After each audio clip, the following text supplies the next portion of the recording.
Hi നമസ്കാരം. മൂന്നാം Narendra Modi സർക്കാരിലെ 28 മന്ത്രിമാർക്കെതിരെയും criminal കേസുകളുണ്ട്. ഇതിൽ 19 പേർക്കെതിരെയും ഉള്ളത് വധശ്രമം, സ്ത്രീകൾക്കെതിരെയുള്ള അതിക്രമം, വിദ്വേഷ പ്രസംഗം അടക്കമുള്ള ഗുരുതര ചാർജുകളാണ്. അസോസിയേഷൻ ഓഫ് ഡെമോക്രാറ്റിക് റിഫോമിലാണ് ഇക്കാര്യം പറയുന്നത്. 2 മന്ത്രിമാർക്കെതിരെയാണ് വധശ്രമത്തിന് കേസ് ഉള്ളത്.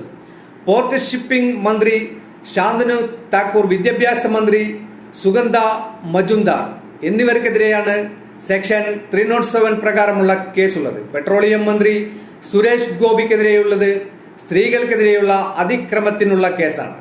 സ്ത്രീകൾക്കെതിരെയുള്ള അതിക്രമത്തിന് 5 മന്ത്രിമാർക്കെതിരെയാണ് കേസുള്ളത്. വിദ്വേഷ പ്രസംഗം നടത്തിയതിന് കേസുള്ളത് 8 മന്ത്രിമാർക്കെതിരെയാണ്. ഇത്തരത്തിൽ മന്ത്രിസഭയിലെ 39% പേർക്കെതിരെയും ക്രിമിനൽ കേസുകളുണ്ട്.